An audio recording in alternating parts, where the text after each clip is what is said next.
In 1852, a Canadian inventor named Abraham Gessner discovered how to make kerosene from crude petroleum. In an age when candles and whale oil provided the only light after sundown, it was a dramatic discovery. Borrowing a page from alcohol distillers, Gessner used a primitive still-type system to distill and refine crude petroleum by heating it and separating its various elements. One of those elements was kerosene, which he found burned longer and cleaner than whale oil. The superiority of kerosene was not only in the fact that it was a better illuminant, but it was ever so much cheaper. Whale oil was getting extremely costly.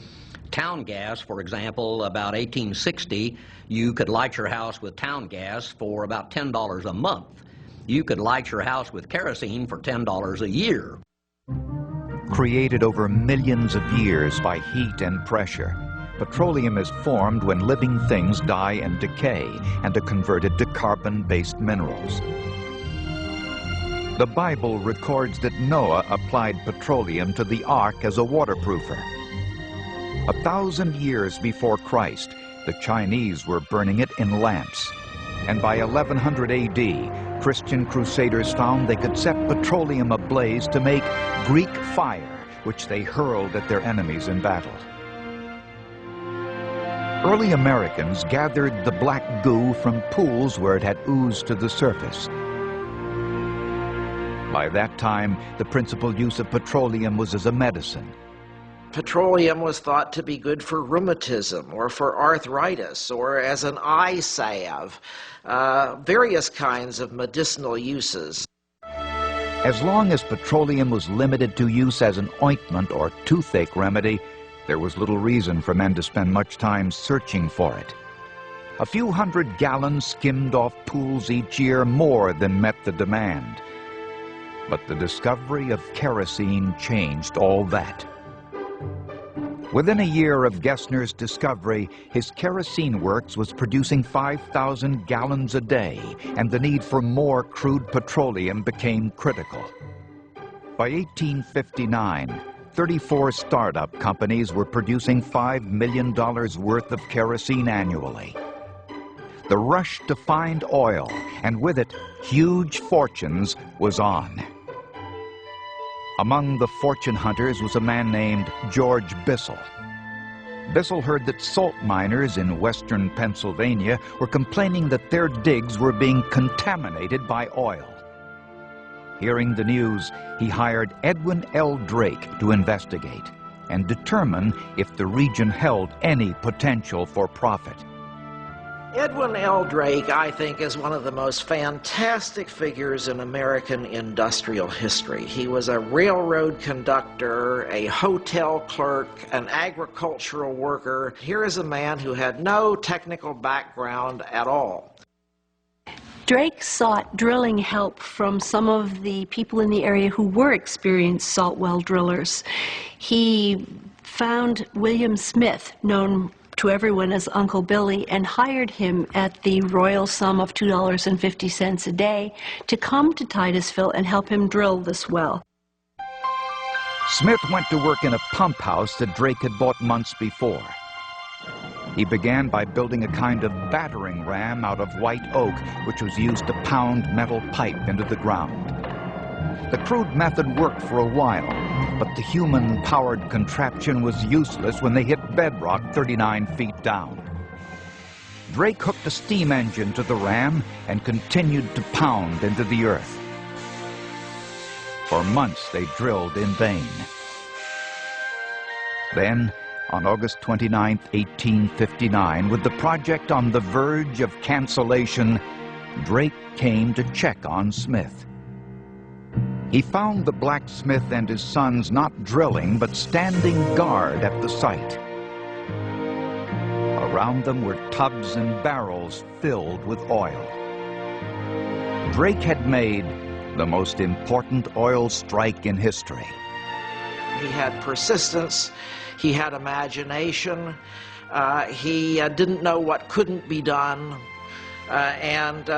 So finally, after he got down to about 69 feet, He realized that there was something down there that you could see that was not water, it was not brine, and when it was pumped up, it was petroleum. And so that was the crucial breakthrough. News of the find quickly spread. Thousands were drawn to the area to make their fortune at a time when oil was selling for $20 a barrel. Almost overnight, a new town sprung up at an oil field near Drake's Well. Appropriately named Pithole City, by September of 1865, the town had 15,000 residents. By the midsummer of 1865, by July, Pithole had its post office opened up, and by September of 1865, it had its own newspaper. Pithole had over 50 hotels, and the boarding houses, there's too numerous to count. It was impossible to keep track of all the people, but the post office would handle 10,000 letters a day, and a good many of those went to the dead letter office due to the fact that so many people were in and out of Pithole compared with your other smaller towns around the area. Pithole was where all the excitement was at that period of time of 1865. Then, in January of 1866, the wells began to dry up. Output fell from 6,000 barrels a day to 3,000. Within the year, Pithole was producing only 2,000 barrels a day, and by the following fall, the flow had become a mere drip. Fortunes that had been made overnight vanished just as quickly. Within a year, the town was deserted. A parcel of land that had sold for $2 million in 1865 was auctioned off for $4.37. Edwin Drake, the man responsible for the most important oil strike in history, died penniless in 1880. Still, America was hooked on petroleum and the kerosene lamp. Great wealth awaited any man who could extract, process, and refine oil cheaply and quickly. Just such a man was working as a clerk at a Cleveland produce shipping firm. His name, John Davidson Rockefeller.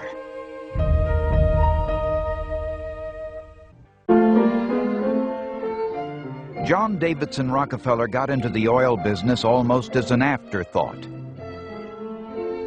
At the age of 19, he and a partner had formed a produce shipping firm in Cleveland, Ohio, specializing in pork, salt, and wheat. During the early years of the Civil War, Rockefeller's produce firm prospered as wartime demands for these staples increased.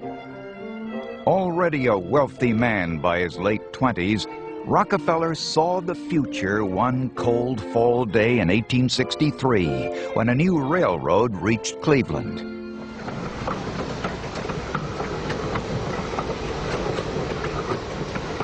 Now, Cleveland was linked to the oil-rich regions of Pennsylvania. Dozens of petroleum refineries quickly sprang up along the city's rail lines. Rockefeller knew an opportunity when he saw one. In 1864, he bought his first oil refinery. It did not take him long to realize that the profit potential dwarfed that of the produce business. He became convinced that his future lay in oil, not commodity exchange. Rockefeller's entry into oil refining follows, I think, a careful analysis of the commodity by Rockefeller himself. He saw the potential in this. Its lighting capability was much higher than candles or camphene or sperm oil, and he probably saw the potential, but he also heard what I would call the ruckus coming from the Pennsylvania border, because by the mid-1860s, Cleveland's newspapers were awash with stories of the fortunes being made and lost in the oil fields near Titusville and in western Pennsylvania.